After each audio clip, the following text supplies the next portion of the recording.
All right, everyone. Thanks for coming. This is going to be part of our weekly mental skills training. The other things that go into being an athlete. Uh, the biggest muscle in your body, the muscle between your ears. You know, and today we're talking about what makes a great teammate. Right.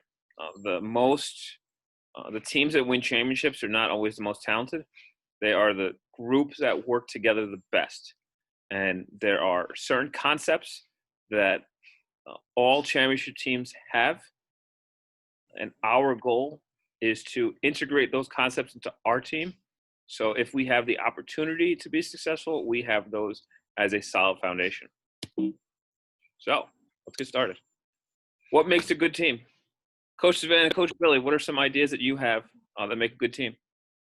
Um, the most successful team I was on in college, from my personal experience, uh, we my junior year we got seventh at nationals, and that team we all had like a unified goal and vision and a pathway for reaching that goal. And everyone was very supportive of each other, because not everyone's path to reaching that goal was the same, but everyone was supportive of each other and everyone was willing to like push each other and hold each other accountable. Great words. We will talk about every one of those things today and how we make those consistent. Billy, what do you got? I was starting on a similar track. The goal for me, it's always 1, 2, 3, 4 step, which is goal first, because then you all can see kind of where you're headed.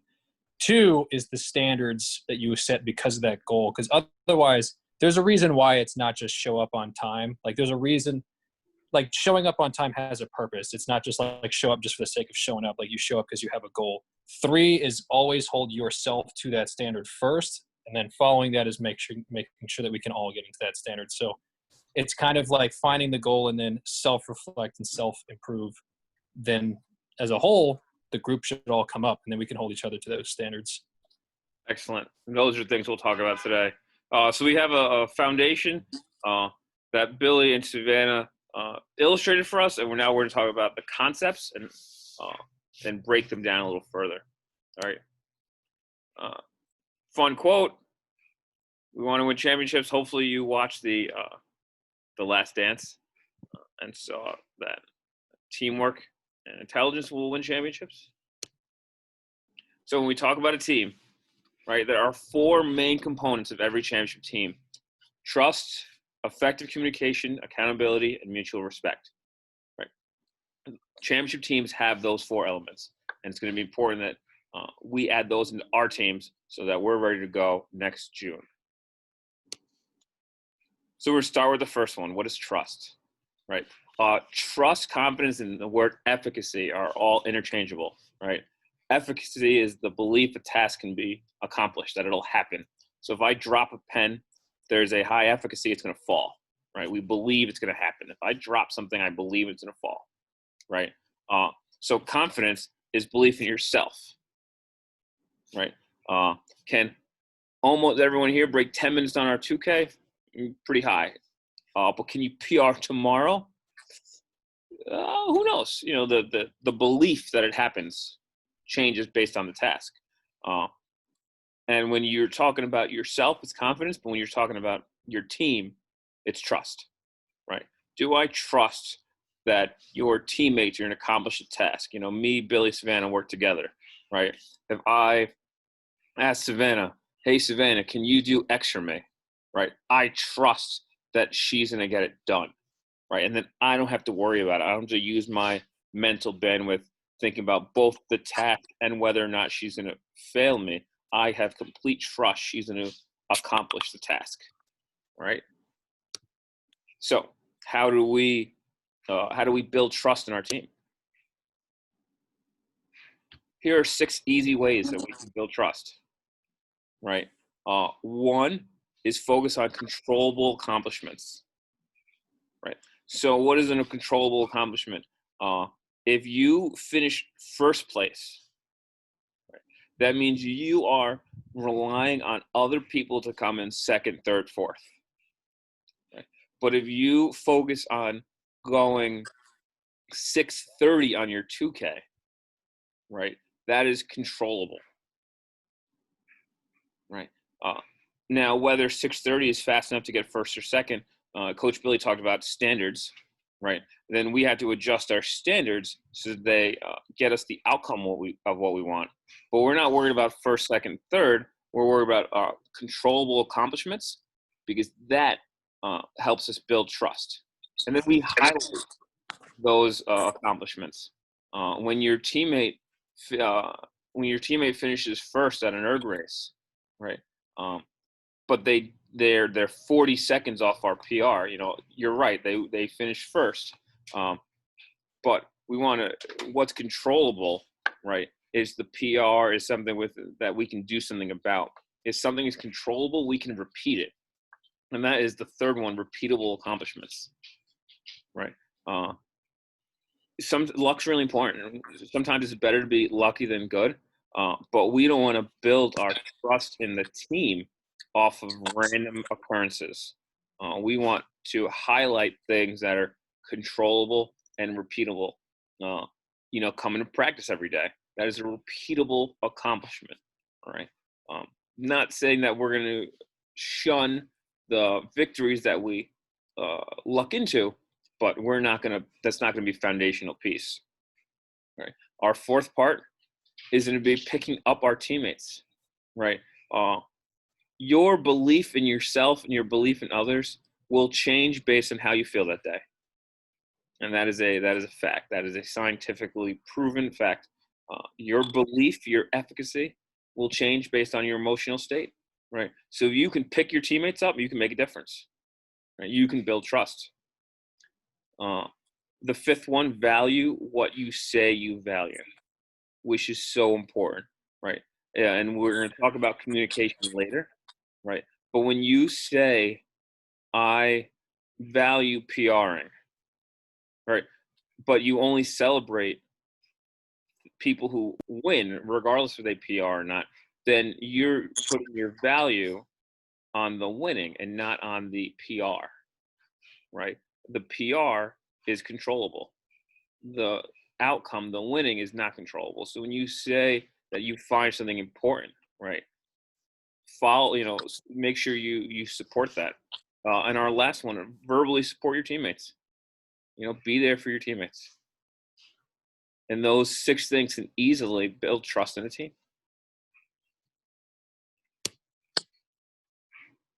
Communication, right? So that's our second point of being a great teammate, right? It's just not communication, but effective communication. Talking's not enough, right? So how do we become effective communicators? Our first one is what I call output, right? What are you telling your teammates? What's your body language, your tone? What do you value? What are you saying, both verbally and non-verbally? You can say you're in a good mood, but if your body language looks like you're pouting, then your message outward says are conflicting messages. And we talked about trust, right? If your body says one thing, your body language says one thing, your words say another, then it's hard to believe your words, right? So what are you saying, and what is your tone? And almost all of you know that my toddler is a big part of my life. So you hear lots of Remy examples. If I go to Remy, great job, and I yell at him, he's going to jump and he's going to be scared, right? Even though I said great job, he doesn't know my tone carries more weight, right? So what is your tone in the message that you send? What is your output? What's your input, right? Are you listening? Are you paying attention?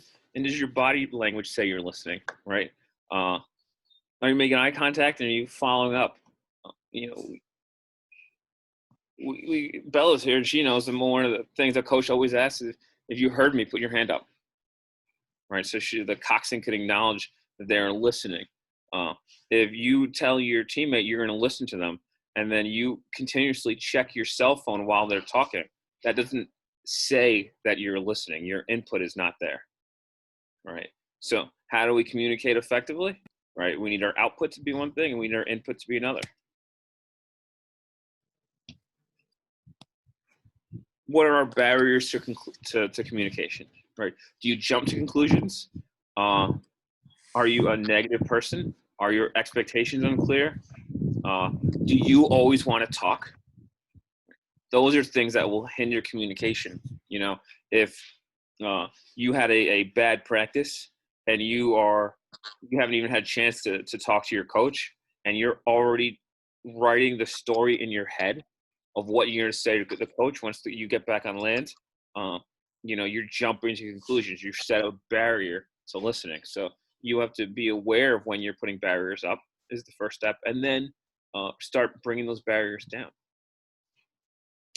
And our last part, if there are barriers, there are bridges.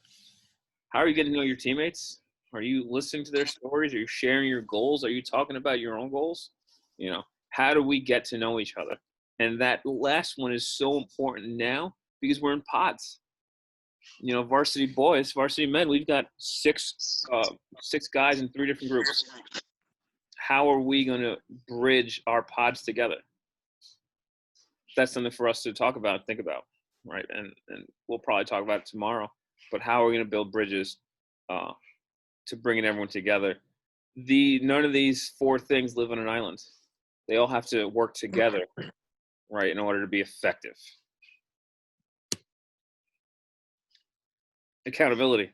Coach Billy said this one, right? Having a standard, having a goal, and staying accountable to it, right? Conversations are really hard, but there are ways to do it without being mean. And we'll talk about that. Right. Accountability is the idea of when someone is someone's actions aren't aligned with an expectation, right? If the expectation is to be at practice at 3:45 and you show up at 4:15, you will be held accountable to your action of not meeting expectation. You're expected to be at 3:45. Your action was 4:15. Right, so that's accountability, right? And these are ways to help keep other people accountable, right? What is the root of an issue, right? So if someone says if practice starts 3:45 and they show up at 4:15, the issue is time management. If someone if they do that 5 times in a row, the root is time management. If someone shows up at 4:15 and it's supposed to be 3:45, and it's talking back to coaches and talking back to coxswains and getting fights with teammates, then it's not being on time anymore. It's respect. What is the root? And make sure you're holding people accountable to the root. Where are you? Where do you want to be, and where are you now? Right. So if you have a standard of excellence that you want to move towards, and your actions aren't there, maybe some of the actions are there.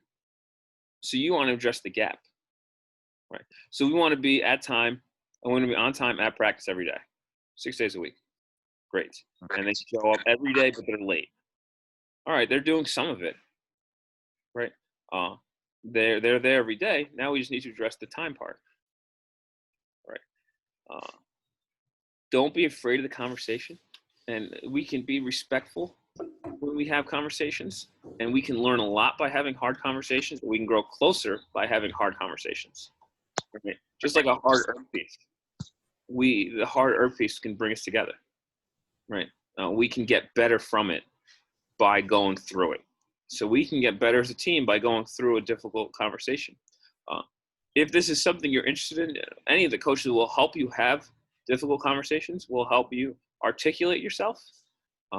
But recognize that doing something hard will make you better at the end, right? You lift weights, something hard, so that you're better at the end.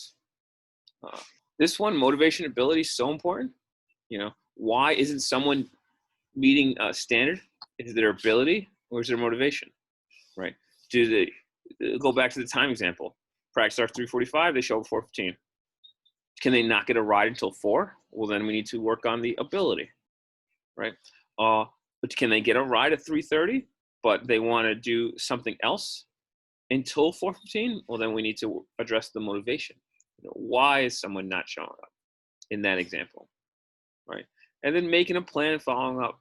I love my action steps. You know, talk is cheap, right? How do we make a plan? and then follow up in a week. I have this conversation with Savannah and Billy all the time. We have a conversation. All right, Coach Savannah, I'm going to follow with you next week and see what our progress is. She's like, great. Or that won't work. It's not enough time, and we talk about it. Right? But accountability is our third part of a great team. And mutual respect is our fourth component. The golden rule is not so golden. I hate the golden rule. Right? You don't treat others the way you want to be treated. You treat them the way they want to be treated. I think about this example all the time. I'm hosting a dinner party. I want people to come over. I invite Billy and Savannah, and Billy goes, "I'm a vegetarian." Well, I like steak. I don't want to treat Billy the way I want to be treated because I like steak. I want to treat Billy the way he wants to be treated.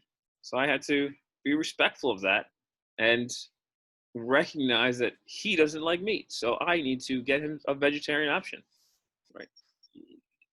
Treating others the way you want to be treated is not so golden, right? And that's kind of my example. If someone's a vegetarian, if Billy's a vegetarian, then I'm going to accommodate Billy because I want to be respectful of him, right? The values of a team or person indicate how they want to be treated, right? So for the varsity men, we had a presentation at the very beginning of the season, right before Coach Sarah left. These are the things we find important. These are things that I find important, right? And then I called each and every one of you, and I wanted to ask you your thoughts on the season. Ask good questions and then listen. And that's how that sets up the foundation for being respectful, right? Recognize that that other contributions to the greater good, right? When someone does something that brings the team closer together, recognize it, right? Coach Savannah was talking about her team and how they support each other, right? But everyone didn't make the 1V, right? So how do those other people contribute to the greater good, right? And that ties into valuing someone more than their ERG score. And our last quote: "The strength of the team is the strength of each is the member of the team, right? Is the team. It's going to be so important that we decide that the team is the most important thing, and that's kind of how you become a great teammate." So that was a quick overview. It's going to take a lot to build a great team, but hopefully you leave this with some action steps that you're going to do starting today or tomorrow. Now I will unmute everyone and see if there are any questions.